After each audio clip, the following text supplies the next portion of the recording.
এই জাতির মানুষ বলে আমাদের ভাই আজীবনে থেকে যান মনে হয় মনে করি। তিনি আসলে আমাদেরকে পথ দেখিয়ে গেছেন। আমার মনে হয় তিনি সেইটার কথা রাখতে পেরেছেন, শুধুমাত্র 50 বছর না, এই জাতির মানুষ বলে আমাদের ভাই আজীবনে থেকে যান মনে হয় মনে করি। তো তারও সেই যে ইম্প্যাক্ট তিনি রেখেছেন, এটা একটা অন্যতম গুরুত্বপূর্ণ দিক হচ্ছে তিনি আসলে আমাদেরকে পথ দেখিয়ে গেছেন কিভাবে লড়াইটা চালিয়ে যেতে হবে।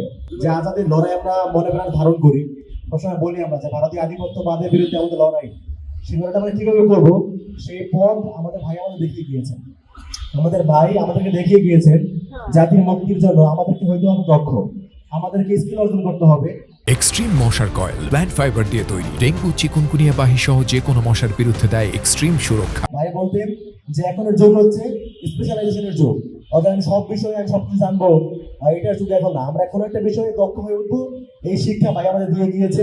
তো সেই জায়গা থেকে ভাই যে আমাদেরকে বলে স্কিল অর্জন করার জন্য তার ধারাবাহিকতায় বাংলাদেশ তরুণ কমলেগেট ফোরাম এবং হচ্ছে ডাকসুর উদ্যোগে আজকে যে বইমেলা আয়োজিত হয়েছে, এই জন্য আমি আয়োজক ধন্যবাদ জানাচ্ছি যে আমাদের আসলে জাতির মুক্তির জন্য হাতে পেয়ে দেখানোর পথ অনুসারে স্কিলফুল হওয়ার বিকল্প নাই।